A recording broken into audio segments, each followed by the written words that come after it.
It is another edition of Time About the Movies, and today we're taking a look at the two movies released on May 29th, 2009.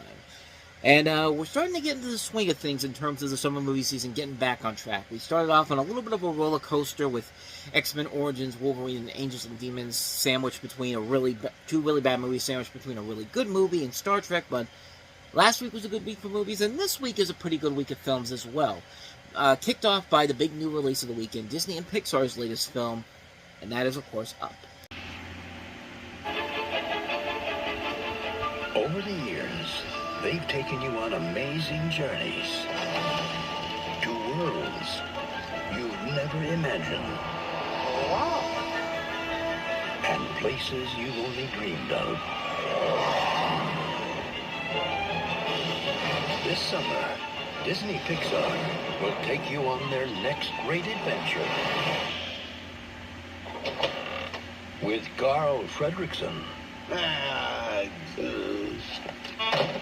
And he won't even have to leave his house.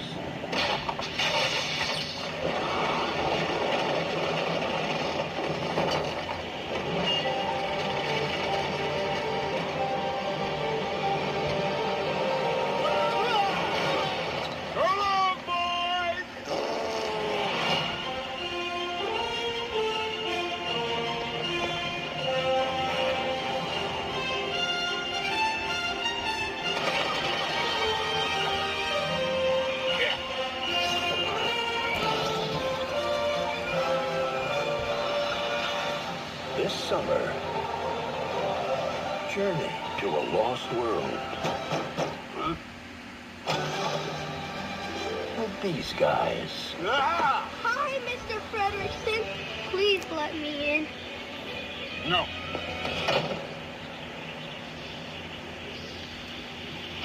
All right. Disney Pixar's Up.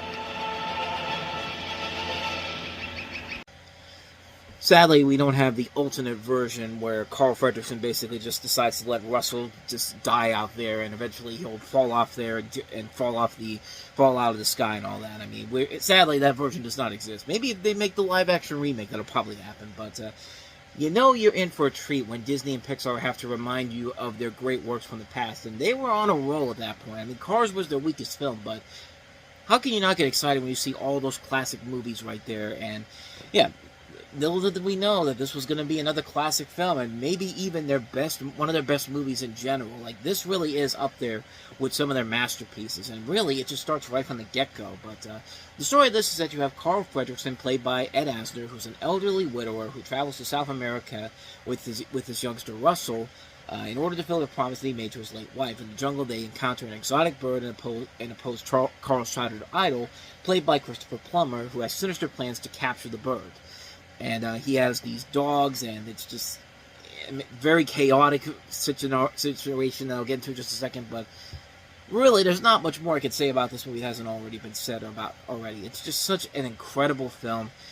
From the first 10 minutes alone, literally the first 10 minutes is like a short film in its own right. You have this incredible story about how Carl met this girl when he was 10 years old.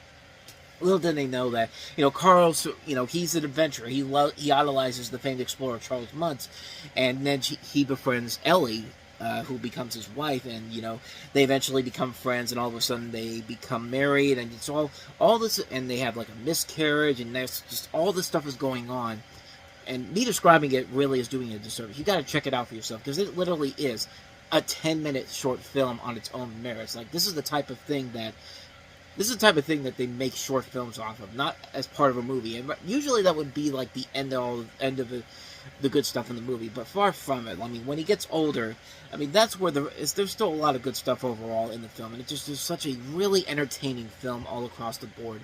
All the characters are great in here. Russell is a fun kid character. Doug comes into play here, this dog that follows them, and he's played very well by Bob Peterson. The villain is pretty fun overall, and his dogs are so good. Like, the genius of how they put these dogs in this movie, like, they look diabolical and evil, and then you have to throw in, and then one of them, the main dog, has like his voice chip is all messed up, so instead of sounding all menacingly, he sounds like his voice is squeaked up, and it's just like, like, it's just so fun to watch overall. Like, the movie, it knows that it could be both both funny and set and dramatic, and also it just works on so many levels, on so many wavelengths, and it's just, I'm just kind of rambling on right now, but I really don't need to say much more about this movie that hasn't already been said. It's a damn good movie. A great score by Michael Giacchino. I mean, this is one of Pixar's best movies. It really is one of the best movies Pixar's ever made. And really, I don't think it's much of a surprise. It says a lot when this became the second animated feature to be nominated for Best Picture. But then again, this was when they were starting to do the 10 nominees, so people wouldn't get pissed off at the fact that there was only 5, and they missed out on movies like The Dark Knight, The Dark Knight, or WALL-E, like they did last year. But either way, at least that they're acknowledging that this is a good movie that deserved to be up there with the best pictures of the year, even though it didn't win. But regardless, it is still one of the great animated films of all time. It's another one of Pixar's magnum opuses. Up, man. What more can you say? It's a great movie. If you have not seen it now, I don't know why you haven't, but get your ass out of your seat and go see it, because, yeah, I mean, it's kind of cliche for me to say this, but you are doing yourself a huge disservice by missing out on this film. Well, you can also say the same thing about our next movie, but at least I understand why most people kind of overlooked it at first. This is Sam Raimi's latest film, Drag Me to Hell. Christine Brown has a great job. This is very impressive work. Thank you. A loving boyfriend. You look beautiful. And only 3 days to live. From the director of Spider-Man, Someone has cursed you. and the Evil Dead trilogy. What's the matter? Did you hear that? On May 29th, We'll come to take you. even nice people can go to hell. Drag Me to Hell. Rated PG-13. May 29th. So I think their first mistake on this was releasing this right in the middle of the summertime. I mean, to put this out in the summertime, I mean, yeah, Sam Raimi's name is attached to it. Yeah, he's a big name with the Spider-Man movies and the Evil Dead films, but it's hard to sell an original horror film like this in the summertime. And luckily, it did make money overall. It did do well. I mean, it made back 3 times its budget, so it... Yeah, 3 times its budget. I was about to say, I think I got the math wrong, but no. It made $90 million over a $30 million budget, so it was a big hit in terms of its budget. It was a critical success as well, but kind of back then, it didn't feel like it was a big hit compared to all the other blockbusters coming out of time. It wasn't a blockbuster movie, and it certainly paled in comparison to the Spider-Man's box office numbers, but that was kind of to be expected overall. But it's a good cautionary tale. It's a story about a loan officer played by Alison Lohman who, because she has to prove to her boss that she can make the hard decisions at work, choosing not to extend an elderly woman's mortgage. The old woman places a retaliatory curse on her that, after 3 days of escalating torment, will plunge her into the depths of hell to burn for eternity. And that's the great thing about this movie, is the fact that Alison Lohman's character isn't a scumbag. I mean, the trailer even says it herself. It's just like, even nice people can go to hell. And I mean, yeah, she's trying to do it so she can prove to her boss, played by David Paymer, that, hey, I can make hard decisions, and that's kind of what David Paymer kind of lets on beforehand. And it's a really difficult decision. I mean, you have to make a decision there. Like, you could help the old woman out, but you also have to realize that you have to do your job. Like, you can't be Mr. Incredible and just pretend like you can't help him and be like, yeah, you just help him out on the side, because sooner or later you're going to get in trouble for it. And so, yeah, I can understand the situation she's in. She doesn't know exactly what to do. She thinks she makes the right decision, and of course, it ends up backfiring on her in a big way, and the movie doesn't back down from it. There's no happy ending at the end of it. No, she literally goes to hell at the end of the movie, and that's how the film ends. And I just love the fact that they went for it. They went all in. It's Sam Raimi doing what Sam Raimi does best. Universal basically just let themselves step aside, let Sam Raimi do what he wants to do, and they made a great film out of it. This is a really damn good movie. It's a film that does honestly keep you on the edge of your seat. You do wonder how it's going to end, and I like the fact that they didn't sugarcoat the ending overall. Like, I like the fact that they went deep with it, and it works. It's a very damn good movie, and one that definitely deserves a lot more attention, which I'm glad to see.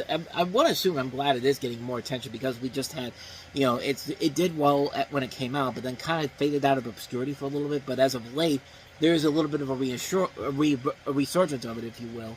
Mostly in large part thanks to Shout Factory releasing it on 4K for the first time. And in fact, the Steelbook is coming out just around the time that I'm doing this. So, Yeah, so a new generation is finding this movie, and they should, because it is a good movie. It's a good cautionary tale about, you could think that you're advancing your career, but at the same time, you better be damn well prepared to face the consequences of your actions, as Alison Lohman in this movie unfortunately has to suffer.